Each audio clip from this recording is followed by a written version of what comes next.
Достор, 2026 жылы достор, погрузчик келип калды. Акча товар, нан товар деп коеюнчу. Ушундай техникага кызыккандар болсо, техника менен иштей тургандар болсо достор, мына мен силерге бир сыйра түшүндүрүп берип коеюн. 160 саат иштелиптир достор. 160 саат иштелген. Ковша 1,5 достор, мына 1,5. 96 киловатт, 130 аттын күчү бар экен туугандар. Ушугун көрүңүздөр мына. Высота подъемубуз 4,5 метрге көтөрүлөт экен достор, мына. Высотасы 4,5 метр экен. Анан мунун баасына 1 миллион 300 миңге коюлуп атат, содалашуу бар. Жоштик менен башкарасыздар достор. Жоштик менен башкарылат экен.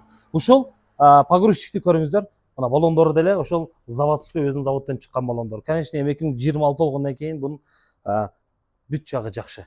Ишке даяр туугандар. Эч бир кыйынчылыгы жок. Мотор, коробкалары жакшы. Баллондорун көрдүңүздөр, Анан документтен дагы так достор. Мына погрузчик изеген. Ушуну көрүңүздөр, мына жаңы эле экенчи.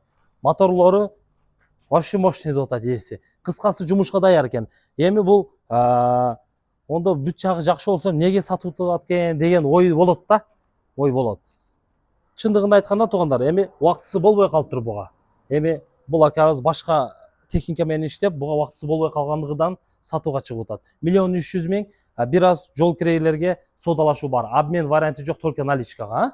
Келе мына кабина үстүнө чыгайлычы. Мына воздушный мына жерде майлар келип турат экен да буга. Жерден суу дагы чыгат, чачат окшойт,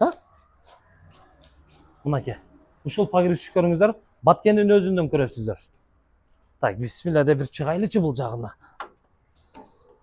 Кана, камера берчи, мен бир сыйра көрсөтөйүн. Мынакей. Ичи дагы жакшы достор. Мына жоштик менен башкарасыздар. Кондиционер бар достор. Мына лобойлор дагы таза. Мына караңыздар.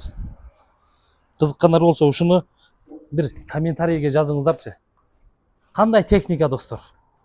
Кандай техника? Билгендер жазыңыздар. Мына байланыш номерлерди видеонун астына калтырайын,